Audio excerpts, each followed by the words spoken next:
Europe. Europe 1. Voici le fin mot de l'info. Bonjour Raphaël Antoven. Bonjour Patrick, bonjour à tous. Retour vers le futur aujourd'hui dans le fin mot de l'info, puisqu'à l'occasion d'un livre qui prétend avoir enfin identifié le coupable, Lionel Gougelot nous en parlait hier dans le journal de 8h. Vous revenez sur l'assassinat en 72 de Brigitte Devèvre à Bruay-en-Artois et sur l'affaire qui s'en est suivie. Oui, tout le monde doit connaître cette histoire. Bruay-en-Artois, c'est la matrice du pire, c'est la clé de nos dysfonctionnements. En fait, c'est une petite affaire Dreyfus. Pour mémoire, quelques jours après la découverte du cadavre de Brigitte Devèvre, donc au printemps 1972, le notaire Pierre Leroy, dont la 504 a été trouvée non loin du meurtre, est arrêté par la police. C'est un grand bourgeois, Pierre Leroy. Hein. Il possède une villa au Touquet, une maison à Oudin, des propriétés ici et là, une chasse privée de 60 hectares et un yacht à Boulogne. C'est un tennisman classé, un homme séduisant, un catholique fervent et aussi un amateur de bordel.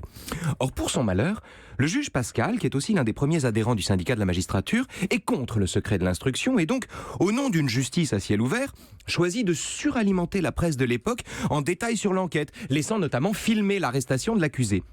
Et tout comme Barrès déclarait que Dreyfus est capable de trahir, je le conclus, de sa race, c'était au moment de l'affaire Dreyfus, eh bien là, une clique de gauchistes fous, dont Serge July, décréta que, malgré l'absence de preuves, l'assassin ne pouvait être que le notaire. Et le 1er mai, le journal La Cause du Peuple titra « Et maintenant, il massacre nos enfants », sous-titre « Il n'y a qu'un bourgeois pour avoir fait ça ». Or, Pierre Leroy était innocent. Eh oui, il était absolument innocent. Il a été relâché dès le mois de juillet au bénéfice du doute, et Sartre lui-même désavouera les auteurs de la Cause du Peuple. Pierre Leroy, mort au Touquet il y a 20 ans. En quoi cette affaire extraordinaire est-elle exemplaire de ce que nous vivons aujourd'hui ? Mais tout y est, Patrick. Du sentiment que la justice est une justice de classe, sentiment peut-être juste, du sentiment que la justice est une justice de classe, à l'utilisation massive de la rumeur, l'affaire de Bruay présente, en leur émergence, tous les travers de notre époque à réseaux sociaux.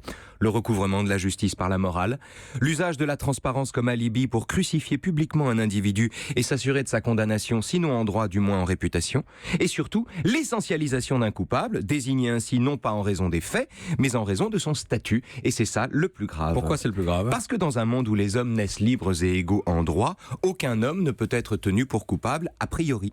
Et chaque fois que, comme dans L'étranger de Camus, on accuse un homme d'avoir un cœur de criminel, chaque fois qu'un raciste, un marxiste ou un communautariste fait à l'humanité l'offense d'avoir les pensées de sa classe ou de sa couleur de peau, ou bien chaque fois que sur les réseaux sociaux, on bâillonne son interlocuteur en invoquant ce qu'on croit qu'il est pour éviter de répondre à ce qu'il dit, ou chaque fois qu'un juge exagère, c'est Bruay-en-Artois qui recommence. Le fin mot de l'info. Combattre les procès d'intention, c'est défendre la liberté. Raphaël Antoven, merci beaucoup. À demain.